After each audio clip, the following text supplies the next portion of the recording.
The grandchildren sent their grandfather, who had raised them, to a hospice, but when they read his final letter, they deeply regretted their decision. The city's hustle and bustle gradually quieted as the ambulance turned off the busy highway onto a quiet street where in the midday sun rested the old hospice building. Despite its secluded role, the building looked pleasant and cozy, with a beautifully decorated facade and a well-maintained garden around it. The van doors opened, and the medical staff carefully wheeled out a stretcher with an elderly man dressed in a hospital gown. His eyes showed fatigue, but also a hint of curiosity. The man, named Harold, scrutinized the building, his gaze lingering on the softly pink flowers swaying in the breeze near the entrance. "Welcome to our hospice, Mr. Jensen," said a woman in a white coat warmly as she approached the stretcher. Her badge identified her as Dr. Lisa Franklin, the lead specialist at the facility. Harold weakly nodded, trying to gather his thoughts and feelings. "Thank you, Doctor," he said quietly, his voice sounding hoarse. "Don't worry, we'll do our best to make your stay here as comfortable as possible," Lisa continued as they slowly moved along the path to the hospice entrance. She noticed Harold tensing as he crossed the threshold of his new home, but she knew this feeling would soon fade once he settled in. Inside, the building was bright and spacious, with high ceilings and large windows through which daylight streamed, filling the corridors with warmth and freshness. The walls were decorated with paintings of landscapes and blooming gardens, intended to create an atmosphere of tranquility and peace. Harold was placed in a room with a view of a small courtyard where birds sang and leaves rustled in the trees. "This will be your home," Lisa announced, pointing to a comfortable bed by the window. Looking around the room, Harold noted the simple but pleasant furnishings: a small TV, a chair next to the bed, a small table with a lamp, and a few books on a shelf. "It looks very cozy," he said, his voice carrying a note of gratitude. "We try to create a home-like atmosphere here, Mr. Jensen," Lisa smiled. "If you need anything, just call. We're here to help." After Dr. Franklin and the nurses left him alone, Harold slowly turned his gaze to the window, to the world outside, and his heart ached at the thought that this hospice would be his final home. But looking at the serene courtyard, where flowers gently swayed in the warm summer breeze, brought him some comfort. Maybe it won't be so bad here, he thought as he settled in. Dr. Lisa Franklin closed the door to Harold's room and headed to her next patient. In the hospice, each day began with rounds that Lisa made with unwavering warmth and attention to each of her charges. Her white coat rustled softly down the corridors, filling the space with calm and hope. In the next room was Mary, an elderly woman in the final stages of cancer. Mary always looked forward to Lisa's visits. Her face, framed by gray hair, lit up with a smile when she saw the doctor. "Good morning, Mary. How was your night?" Lisa asked, sitting on the edge of the bed. "Dr. Franklin, the night was difficult, but your presence makes my morning brighter," Mary replied, reaching out to touch Lisa's hand. Lisa took Mary's hand with her own, filled with warmth and compassion.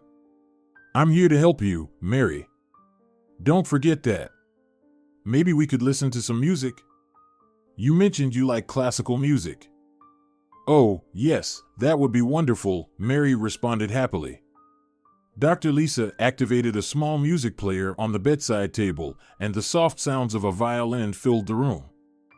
The music, like magic, eased the pain visible in Mary's eyes. For a moment, a glimmer appeared in her eyes, reminding her of youth and carefree days. After visiting Mary, Lisa went to the room of the new patient, a young man named Tommy. Tommy suffered from a rare genetic disease, and his condition had worsened to the point where his family could no longer manage his illness at home. He was young, and his anger and despair were palpable in every movement. "Tommy, I'm Dr. Franklin," Lisa introduced herself, trying to make eye contact. "I'm not here to take away your hope. I want to help you feel as good as possible." Tommy looked at her with skepticism, his eyes full of pain. "Everyone says they want to help, but no one can change my fate," he said sadly. "Maybe I can't change fate, Tommy, but I can make your days easier. Let's try to find something that can bring you joy, even here," Lisa replied, sitting down beside him. The rest of the day, Lisa visited other patients, each of whom she tried to give her attention and care. Her days were filled with the melodies of conversations, comforting hugs, and sometimes tears, but every action was infused with deep love and devotion to her work.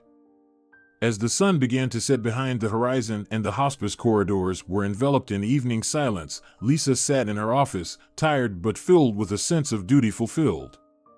She knew that each day here changed lives, and this gave her the strength to continue her work. In a hospice where every day could be the last, humor was an unexpected but valuable companion. Dr. Lisa often said that laughter is medicine that doesn't require a prescription, and she tried to maintain a light spirit among her patients despite their painful realities. On one of those autumn days, when the leaves were softly rustling outside the window, making their usual rounds, Lisa entered the room of Mark, a former comedian who, despite his severe condition, still managed to make everyone around him smile. "How are we doing today, Mark?" Lisa asked with a smile. "Lisa, I feel like a smartphone on the latest update," Mark replied with a twinkle in his eye. "The battery's running low, but the functions are still great." His joke elicited laughter, and for a moment, the everyday sadness in the room was dispelled. Lisa sat down beside him, engaging in light conversation. "You know, Mark, your sense of humor is a real gift," she said. "A gift? It's more like my defense, Doctor. Humor helps me not to focus on the pain. If I can make myself or someone else smile, it means not everything is lost," he replied, his voice quivering slightly with emotion. Lisa nodded, understanding the importance of such an attitude. "You're right, Mark. And your jokes really help all of us here feel better." After visiting Mark, Lisa proceeded to the room where Eleanor, a middle-aged woman suffering from advanced heart failure, was staying. Eleanor loved to tell stories from her youth when she traveled the world. "Dr. Franklin, you know, when I was young, I was quite the adventurer. Once, I even climbed Machu Picchu," she said, her eyes sparkling with memories. "That must have been amazing," Lisa responded, seeing how Eleanor momentarily forgot her pain, immersed in her past. "Oh, it was magical. Too bad photos can't capture all the beauty of those places," Eleanor lamented. "But your stories do," Lisa said confidently. "You bring those places to life for all of us." Continuing her rounds, Lisa felt that each of her patients brought something special to the hospice's atmosphere, whether it was Mark's jokes or Eleanor's travel stories. They reminded her that despite the approaching end, life was still full of color and warmth. By the end of the day, back in her office, Lisa reflected on how important it was to cherish every moment. The jokes and realities of the last days in the hospice were inextricably linked, creating a unique space where everyone could find comfort and perhaps even meaning in their final days. These moments of rage and joy, laughter and tears, were a reminder that life is a mosaic made up of many moments, each deserving to be lived fully. In the bright corridor of the hospice, where each wall seemed to be imbued with stories and wisdom, Dr. Lisa Franklin made her usual morning rounds. With her light step and smile that seemed capable of illuminating the darkest corners, she approached each room with incredible ease, bringing hope and joy. Entering one of the rooms, Lisa addressed her patients, whom she affectionately called her cavalier, with a question that had become a ritual: "How are our cavaliers this morning?" Her voice was full of warmth, and the men in the room instantly brightened up, as if the sun's rays had finally pierced through the clouds. One of the patients, Kevin, smiled, showing his unshakable spirit. "Dr. Lisa, when are you finally going to agree to go on a date with me?" he asked with a sparkle in his eye. "As soon as you feel better," Lisa replied with a smile, continuing the game they played every day. "Promise?" Kevin pressed on, pretending to be serious. Of course, Lisa played along, knowing that such little jokes brought joy to her patients and distracted them from their illnesses. Another patient, an old soldier named Edward, decided to join the conversation. "And will you go to the zoo with me?" he chimed in cheerfully. "Of course I will. I promise, as soon as you all get better, we'll all go together to the pizzeria, the zoo, and even the ice cream cafe." Lisa spread promises of future adventures, knowing that these small dreams and jokes helped her patients feel needed and alive. Laughter filled the room, and even the grimmest faces were momentarily brightened with smiles. Lisa looked at her patients and felt her heart warm. These moments reminded her why she had chosen her profession. Not just a doctor, but a specialist in palliative care, Lisa not only treated bodies but also cared for the souls of those whose days were numbered. She knew that each day, each moment could be the last for her patients, so she strived to make their lives brighter, even if it meant just supporting a joke or organizing an impromptu date in the room. As she left the room, leaving behind the crackle of laughter and hope, the next meeting awaited her in the corridor. But these small victories, these moments of laughter and joy in her patients' hearts, were what gave her the strength to continue. In the hospice, where each day could be someone's last, Dr. Lisa Franklin encountered various moods and desires of her patients. Not everyone wanted to entertain or joke while facing death. But Lisa knew how to find a unique approach to each, delving into the essence of their needs and desires. One of her patients, an elderly man named Harold, had long been preoccupied with global issues. Fighting against worldwide evil was his life's mission, although his physical capabilities were severely limited. Harold had completely lost his teeth, which made his final days even more disheartening as he could neither speak nor eat properly. Noticing his suffering, Dr. Lisa took the initiative. She found donors who agreed to fund the creation of dentures for Harold. But she went further. Knowing about his life mission, Lisa helped him write a letter to the White House, in which he outlined his views on global issues and offered his solutions.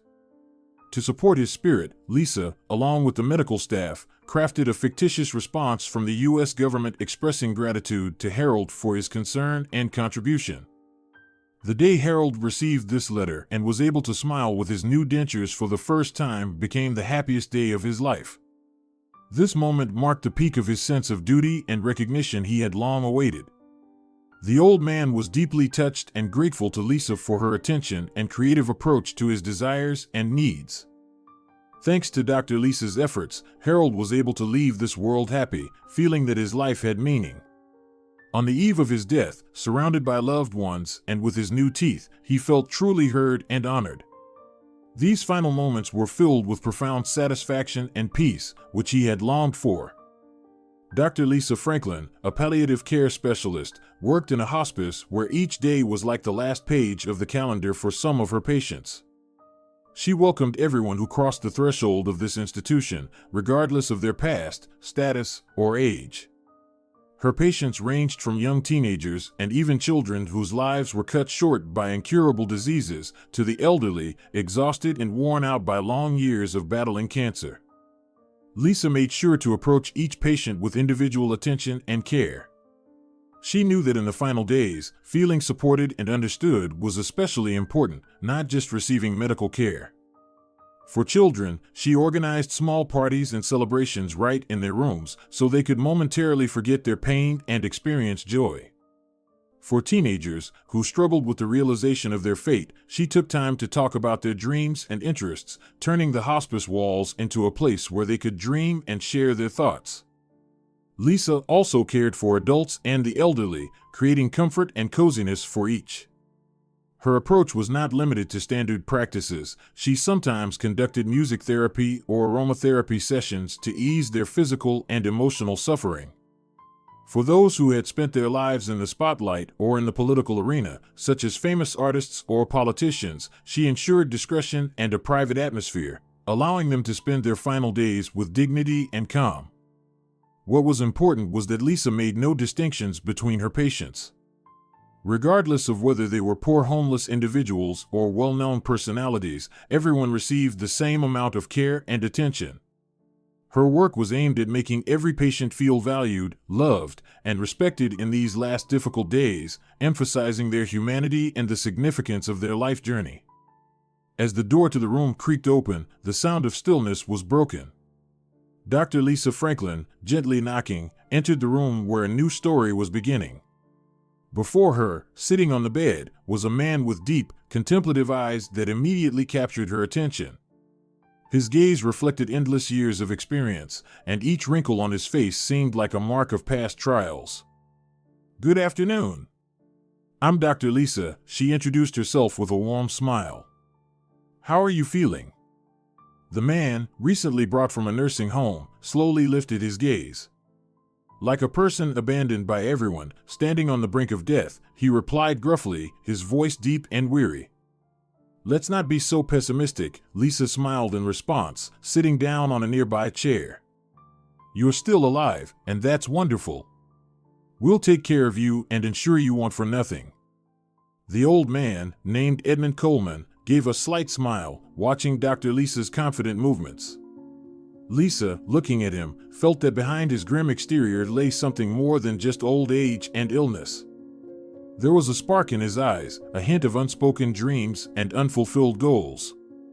Dr. Lisa Franklin had just returned from a business trip when she encountered him in the hospice corridor. Edmund Coleman was standing by the window, watching the autumn leaves fall slowly. As soon as he saw Lisa, his eyes lit up with a smile, adding a touch of mischief to his grim expression. "I wanted to apologize for our last meeting," he began as he approached Lisa. "I had just arrived and couldn't immediately assess the situation properly. I thought this was just another hospice where everyone, including the medical staff, just wanted to get rid of me as soon as possible. But I was wrong." Lisa smiled, appreciating his straightforwardness. "Our goal from the beginning was to create not just a place for patients, but a home where everyone can feel safe and loved. I'm glad you felt and appreciated that." "Yes, indeed, this place seems like something more than just a hospice," Edmund continued, his tone sounding sincere. "In these 2 weeks, I've realized that here, every minute of life is valued. And I'm very grateful to fate for having ended up here." Seeing his slight confusion, Lisa gently asked, "Did you want to ask me something else?" Edmund nodded, gathering his thoughts. "Yes, I was told that you sometimes help fulfill patients' wishes. Is that true?" Lisa's smile widened. "Of course, we try to do everything we can to make our patients feel at home here. What exactly would you like?" "I want to change my will," Edmund said quietly, his gaze growing more determined. "My relationship with my family has always been complicated, and recent years have shown me how my relatives truly feel about me." "That's an important step," Lisa noted, feeling the weight of his decision. "I'll help you get in touch with your notary. Just give me his contact details, and I'll arrange a meeting as soon as possible." "Thank you, Doctor," Edmund said, his eyes reflecting relief. "I never thought I would find a place in the last days of my life where I would truly feel cared for and understood." Lisa nodded, leaving with a sense of duty fulfilled. Each case in the hospice was unique, but the opportunity to give Edmund a chance to end his life with a sense of peace and dignity was what made her work exceptionally meaningful. The next morning, as the gentle rays of the morning sun streamed through the hospice windows, Dr. Lisa Franklin and the notary entered Edmund Coleman's room. The man, sitting in a chair with a view of the park, turned around, smiling as he saw them at the door. "I'm glad to see you again," the notary began, trying to hide his surprise. "But, to be honest, I'm a bit taken aback. Don't you want to leave your inheritance to your grandchildren anymore?" "No, I don't," Edmund replied firmly, his eyes shining with determination. "I now have a different plan and a different goal," he added with a smile. Lisa, feeling that her presence might be unnecessary at such a moment, gently said, "I'll leave you to it," and headed for the door. "No, please stay," Edmund stopped her. "This also concerns you." "Me?" Lisa asked, surprised, turning around. "Well, rather your organization," the old man continued with a warm smile. The notary listened attentively, preparing to record Edmund's last wishes. He started with the formalities of the will, then looked at Edmund, awaiting further instructions. "I bequeath all my funds, as well as half of my house, to this hospice," Edmund declared firmly. "My final wish is that patients who are destined for the end of their lives be accommodated in the part of the house that belongs to me." Silence filled the room as everyone present tried to grasp the magnitude of this statement. Dr. Lisa was the first to recover from the initial shock. "I am, of course, very glad that you place such trust in us, but I think this decision might be somewhat reckless. It's unlikely that your grandchildren, who, according to you, own the other half of the house, would be pleased with such neighbors." she said cautiously. That's precisely the point, Edmund replied with a smile. That is my final wish. He then shared his story, explaining how his grandchildren had gradually distanced themselves from him, absorbed in their own lives and interests, forgetting the one who had cared for them all his life. Have you ever thought that your whole life could pass in the blink of an eye? Edmund began. He gazed at his hands as if recalling every line and scar on them. My daughter, she was our late child, our long-awaited baby. My wife and I had dreamed of her for so long. When she was finally born, it was a miracle. We spoiled her as much as we could, never letting her know any denial. Edmund paused for a moment, lost in memories that warmed his heart and caused him pain simultaneously. When she grew up, she fell in love with a guy who was completely unsuitable for her. We told her he wasn't the one for her. This guy, at 18, already had several run-ins with the police, and his parents abused alcohol. But my daughter was stubborn, and no amount of our words could stop her. Lisa listened attentively, sensing not only bitterness in his words, but also a love for his daughter, who had always been the center of Edmund's universe. They got married and had 3 children. We tried to support them as much as we could. But when the youngest was only 6 months old, they had a motorcycle accident. The investigation revealed that my daughter's husband was drunk when he took the wheel. They died on the spot. Edmund fell silent, his eyes becoming misty, but he continued. After that, all responsibility for the children fell on me and my wife. My wife passed away when the youngest was 6 years old, and since then I have dedicated my life entirely to raising these children. I learned to bake cookies, used the vacuum cleaner, attended parent-teacher meetings, took the children to various activities. I loved them to distraction. They were all that remained of my family. He paused again, this time longer, as if gathering his strength to continue. 5 years ago, when the children had grown up, I met a woman. It was a chance encounter in the park.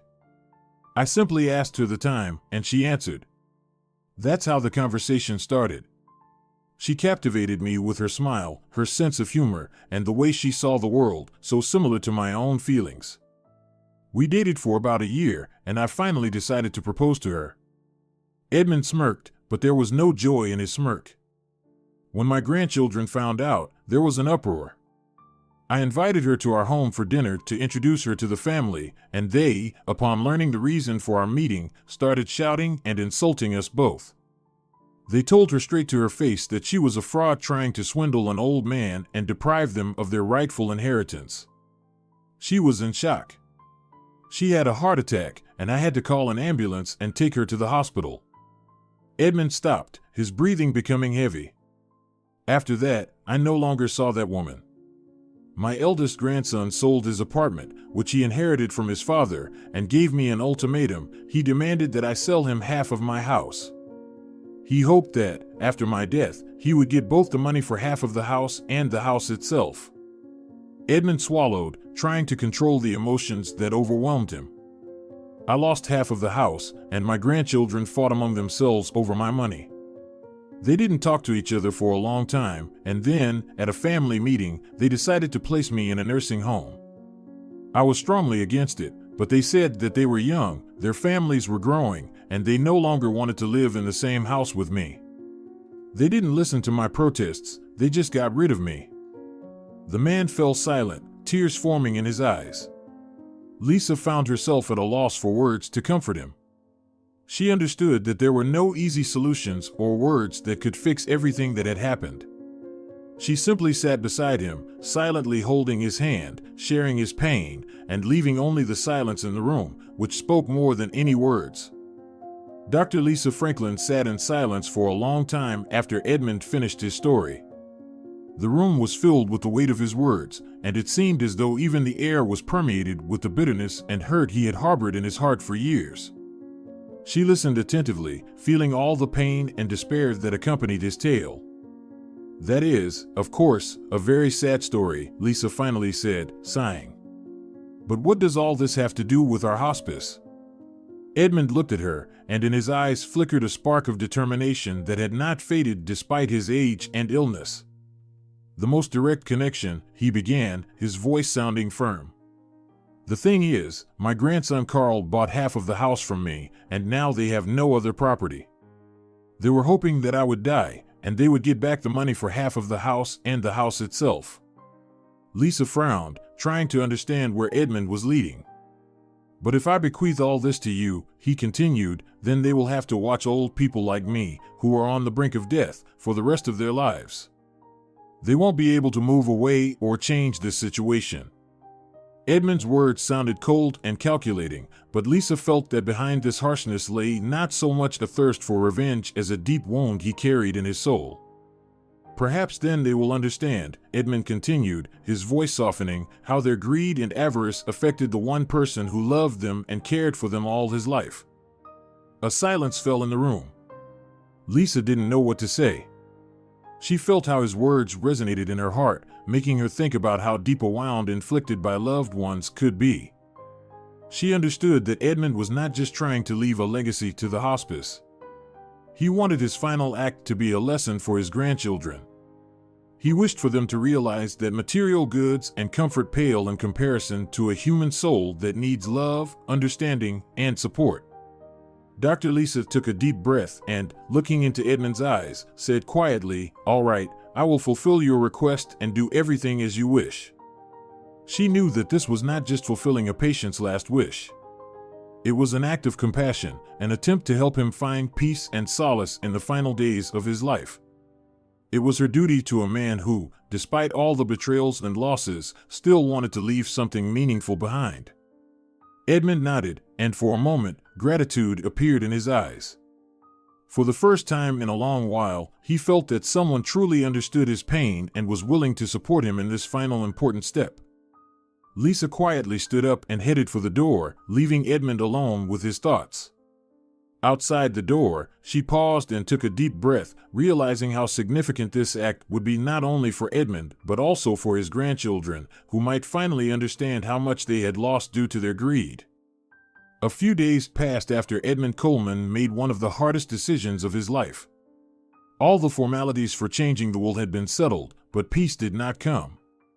The inner dialogue he had been having with himself for years still raged in his soul. However, he now felt that he needed to take one more important step before he left forever. He understood that behind the legal documents he had left, his own words addressing those he once considered family needed to follow. One quiet evening, as the light of the setting sun gently lay on the walls of his room, Edmund asked Dr. Lisa to come in. "Doctor, could you help me write a letter?" he asked quietly as she entered. Lisa, sensing determination in his voice, nodded. "Yes, of course," she replied, taking out a notebook and pen. She knew that this letter would not just be words on paper but a final message to those he had once loved. "Dictate, I'm listening," Lisa said softly, sitting beside his bed. Edmund sighed, as if gathering his courage, and began. "Dear Carl, Elizabeth, and Robert. From your earliest childhood, I cared for you and did everything to make you happy.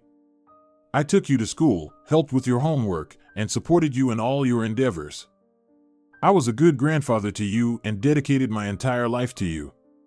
After your mother and father died, you became my only purpose in life. I learned to bake cookies, iron clothes, and even play video games to be closer to you. But life turned out differently, and you repaid me in a way I did not expect. Your greed led to the hospitalization of a woman I was very attached to, and then you sent me to a hospice to die.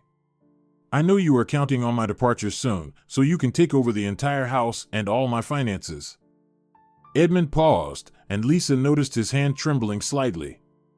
His eyes, full of regret and pain, looked at her, and she understood that these words were torturous for him. But he continued, "But I want to disappoint you.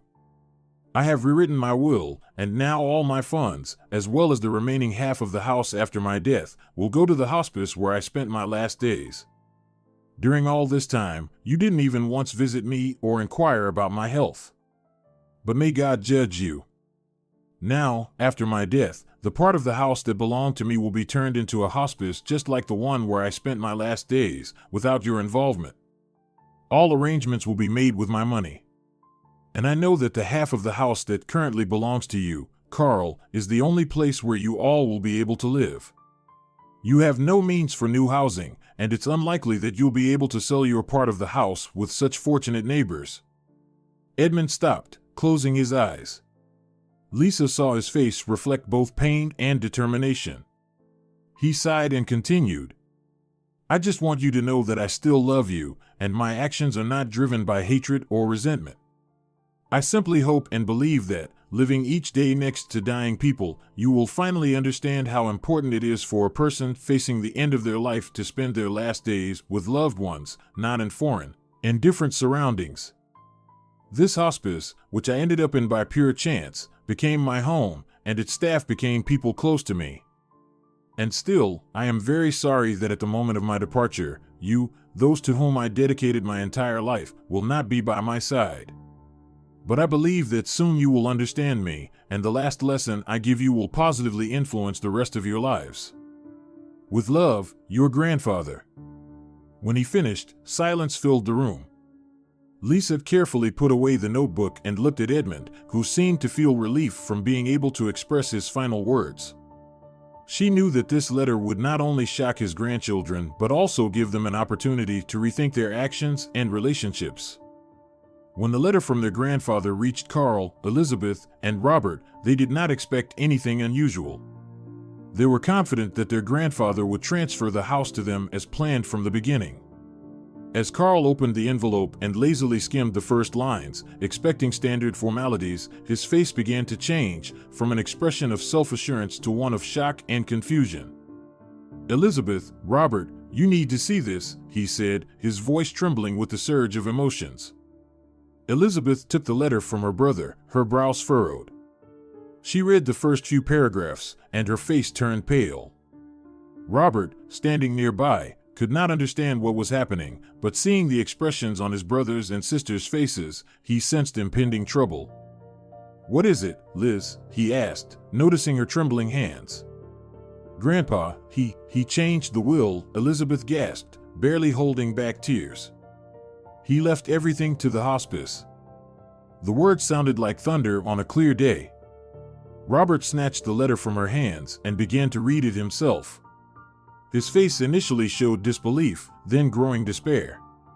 They had all been certain that their grandfather would leave them the house and money, that he would forget the grievances, that their lives would be arranged without worries. But now all their plans had collapsed. "How could he?" Carl exclaimed, throwing the letter on the table. His eyes filled with anger. "We are his family. We deserve that inheritance." Elizabeth sobbed, trying to grasp the magnitude of what had happened. "He says he's doing this because we betrayed him. Because we sent him to the hospice. We did it for his own good." Carl fiercely defended. "He became a burden, we had no choice." Robert, who had been silent until now, quietly said, "Maybe we really were wrong. Maybe he's right. We forgot about him. We didn't visit." These words pierced the silence, leaving a heavy quiet in the room. Each of them suddenly realized they could not justify their actions before their grandfather, who had cared for them all his life. Now that he was gone, they understood that they had lost not only the inheritance but also the trust of someone who truly loved them. "What are we going to do now?" Elizabeth asked, her voice weak and lacking confidence. "We have no money, and the house now belongs to the hospice." Carl could not find an answer. Anger and disappointment filled him, but along with it came the realization that they had created this situation themselves. He remembered how his grandfather was always there, how he taught him to ride a bike, how he helped with homework, how he supported them in difficult times. And suddenly these memories became unbearable, burning him from within. "We'll have to accept it," Robert said, finally breaking the silence. "And maybe we should at least visit that hospice once, to see how he lived his last days." These words marked the beginning of the process of acceptance. They understood that they could no longer change the past, but they could try to correct their lives and relationships with each other. Their path to this understanding was long and hard, but they began it with the recognition of their own mistakes. Elizabeth, Carl, and Robert stood together, feeling the bitterness of loss give way to sadness and shame. They knew that now they would have to find new paths in life, build a future that would no longer be based on inheritance but on their own efforts. Edmund Coleman's death came quietly, at dawn, as the first rays of the sun began to filter through the windows of his room. Lisa, who was on duty at the time, immediately felt the loss as she entered his room.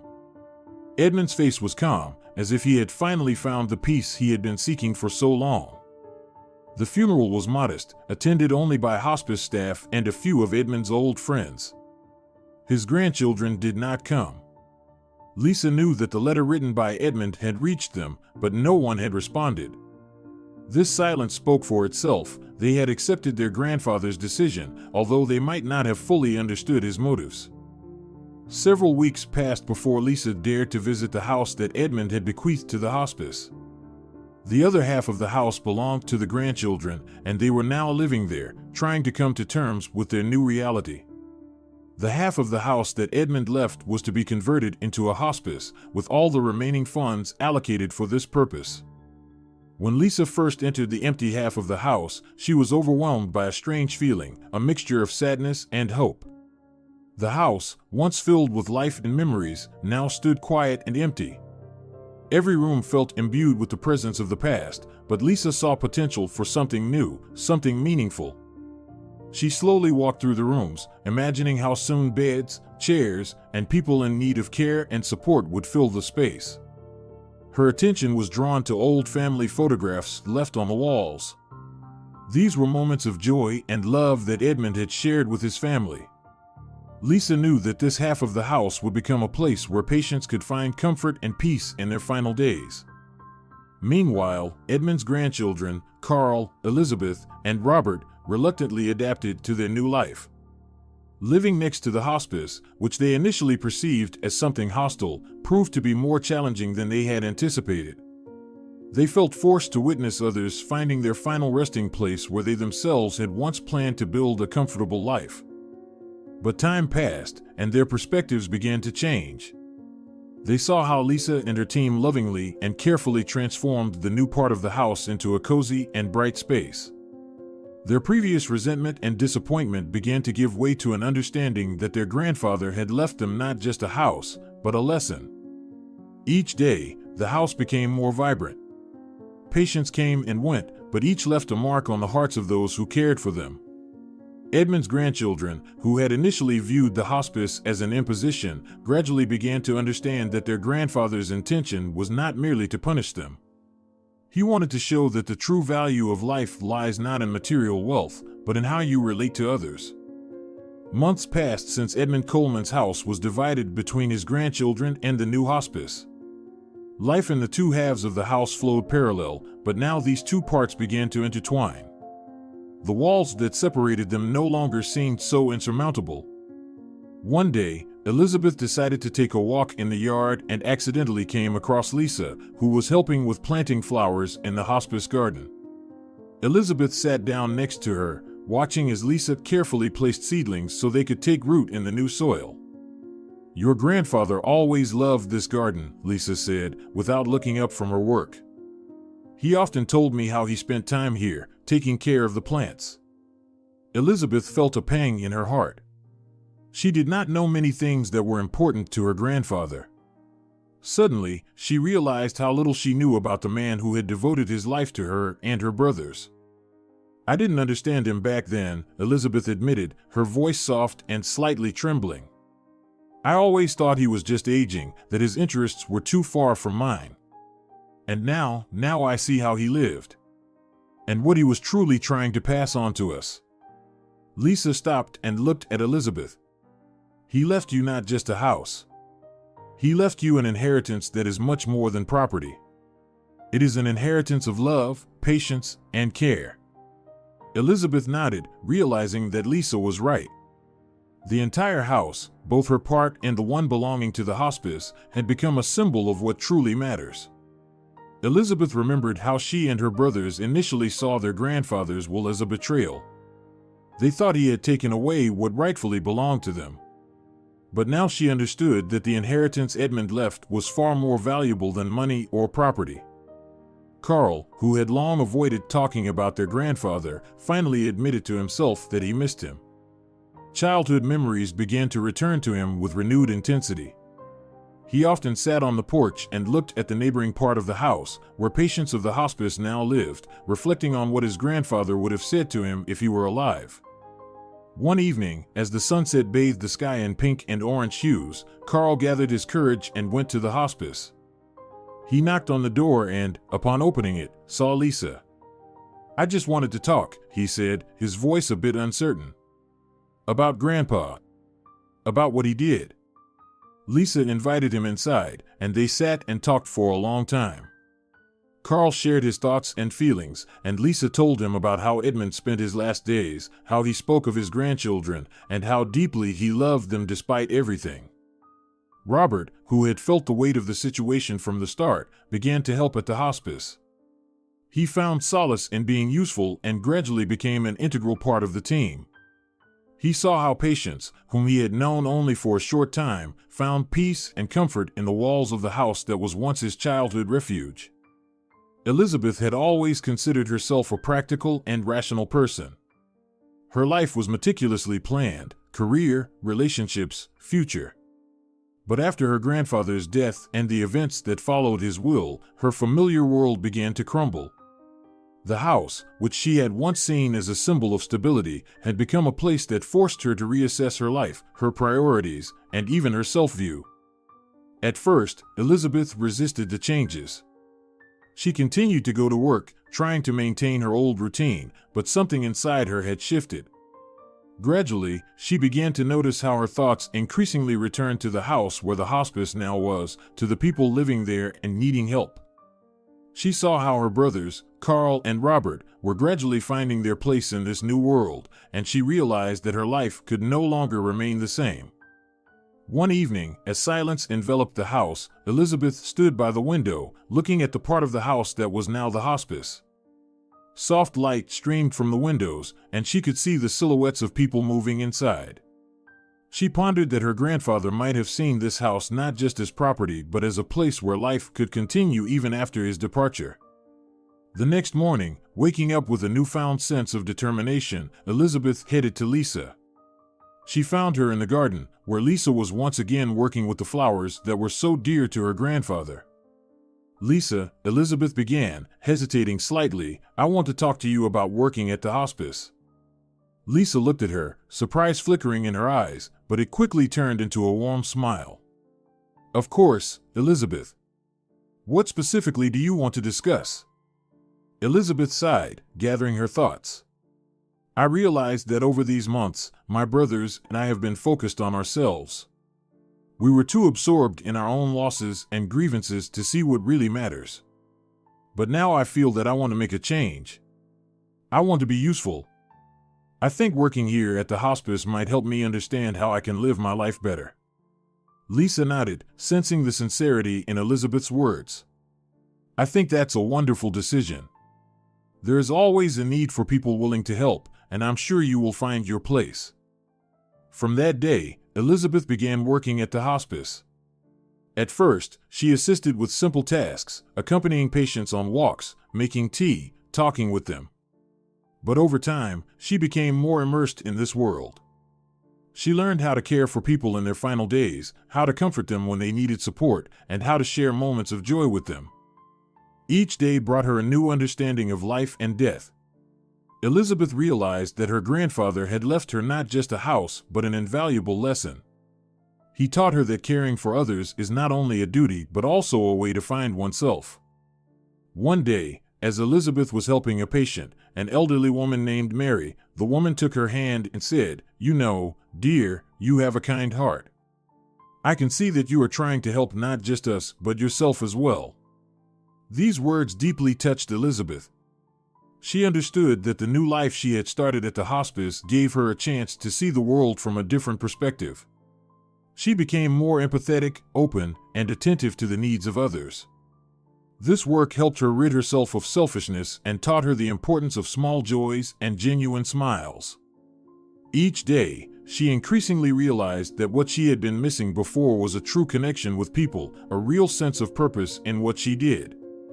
She was not just helping others, she was finding herself in this new world that her grandfather had left her as a legacy.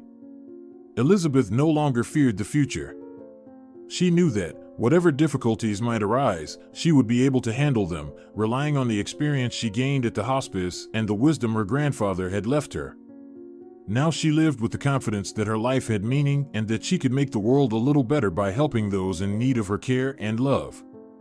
Working at the hospice changed Elizabeth's life, but she was not the only one learning and growing in this place.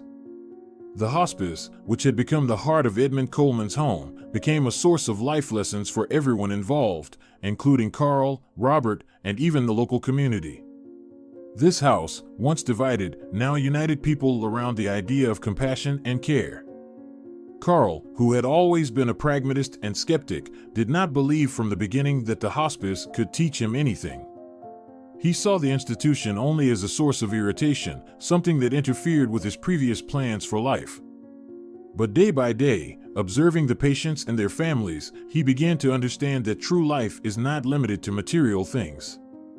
One of the most profound experiences for Carl was meeting a patient named John. John was a retired teacher who had dedicated his life to educating youth, but now his body was failing him.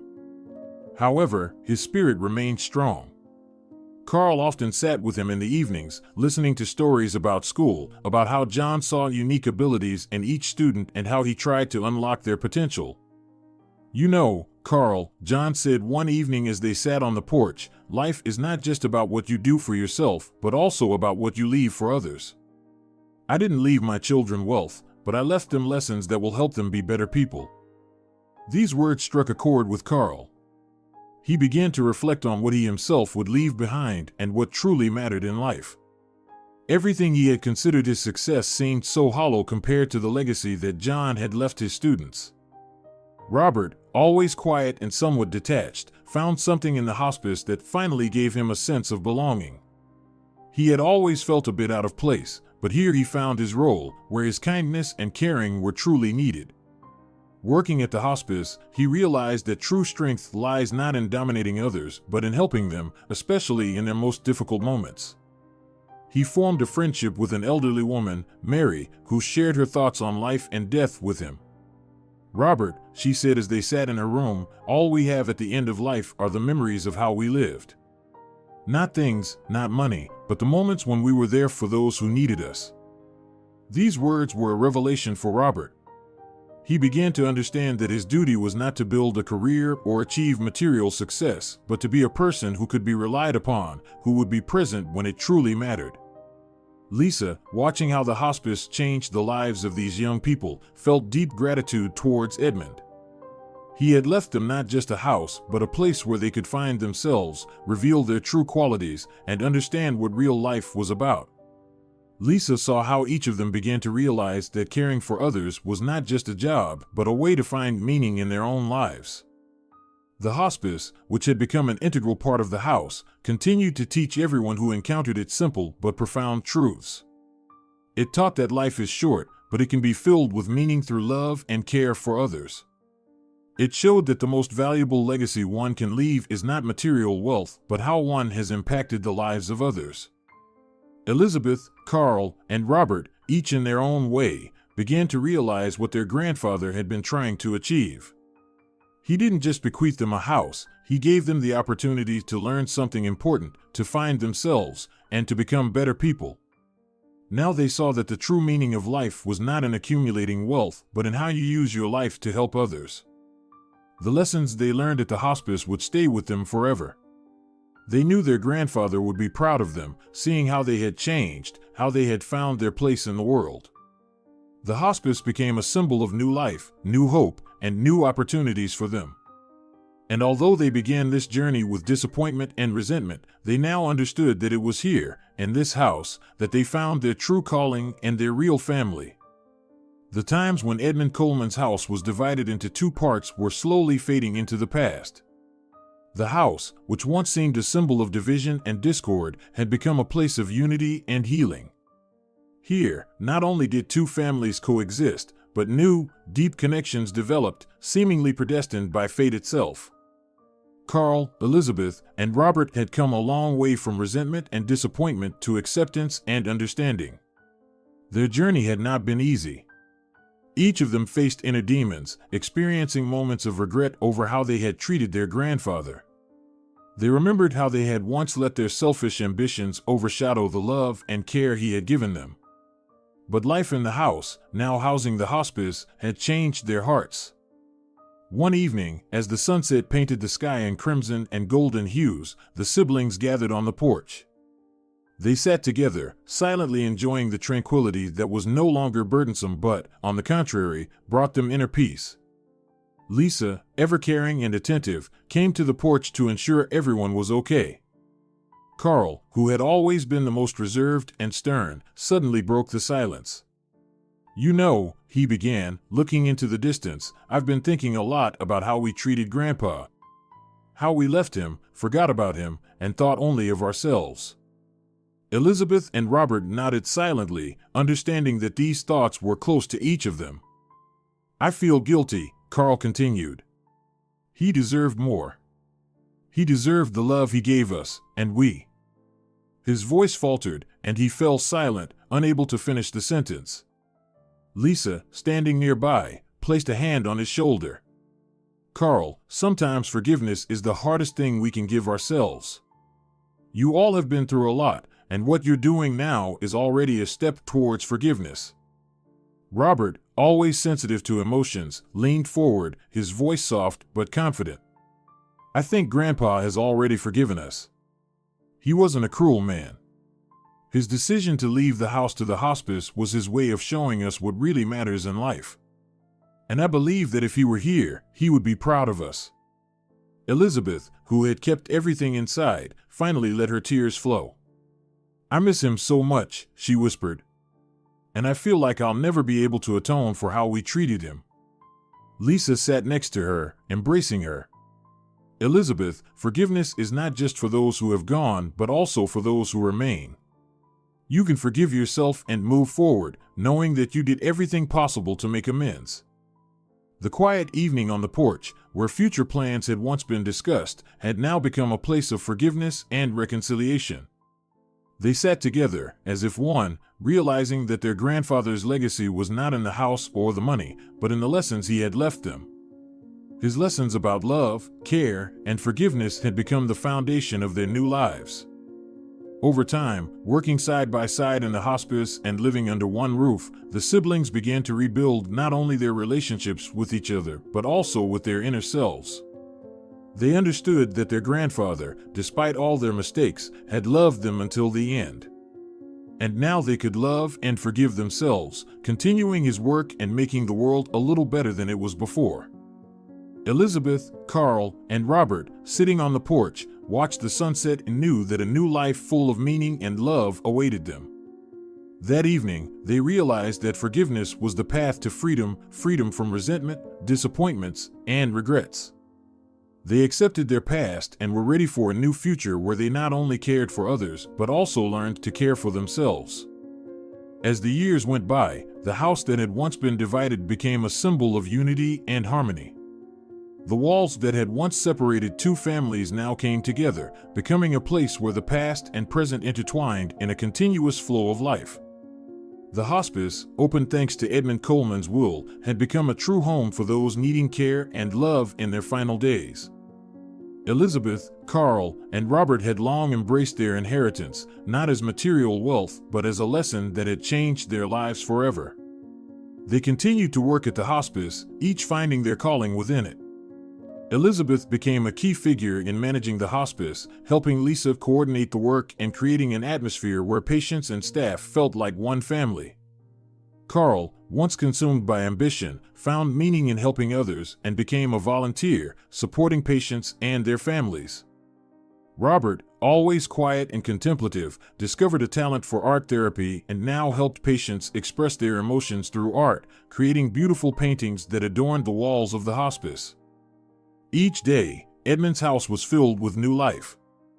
There were always smiles, even among those who knew their time on earth was coming to an end.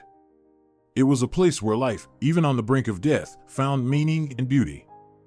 One warm summer evening, as the sun neared the horizon, Lisa, Elizabeth, Carl, and Robert gathered on the porch. They often met here to discuss hospice matters, share stories about patients, or simply enjoy moments of quiet. That evening, the porch had a special atmosphere. There was a sense of completion in the air, as if the circle that Edmund had begun had finally closed. Elizabeth looked at her siblings and Lisa and said, "You know, I often think about Grandpa. About what he left us. But only now do I truly understand that his real legacy isn't the house, the money, but the love he invested in us and which we now pass on to others." Carl nodded, his face showing deep agreement. He taught us that caring for others is the most important thing in life. I never thought I could find so much joy in helping people, but now I can't imagine my life without it. Robert, looking at the sunset, added, "We have all changed because of him." And I think that was his goal. He wanted us to understand that love is not just a word, it's an action. And that we can make this world better, even if we start with something small. Lisa smiled, looking at these people who had become so dear to her. Edmund was a special man. He knew what he was doing by leaving us this legacy. He believed that love could change the world. And he was right. They sat together, enjoying the silence and feeling that this place had become more than just a home. It was a place where they had found themselves, where they had learned to forgive and love, where they had grown stronger thanks to the lessons their grandfather had taught them. Elizabeth, gazing thoughtfully at the last rays of the sun, said, "I feel that Grandpa is with us. In every action we take, and every person we help. His love lives in us and in this house. And it will live forever." Elizabeth's words evoked a sense of unity and gratitude in everyone. They knew that Edmund's legacy was not confined to the walls of this house. It had spread far beyond, into the lives of those who lived here, who received care and support. As the sun finally disappeared beyond the horizon, leaving only the soft glow of twilight, the four of them stood up to return to the house. Their hearts were filled with peace and the realization that they were continuing the work started by their grandfather. They carried his legacy of love into the future, knowing that this was his final wish, to find in themselves the strength to love, forgive, and care for others. And with each passing day, with each patient they met in this house, they felt how the love that Edmund Coleman had once sown grew and strengthened, bringing light and hope to those who needed it most.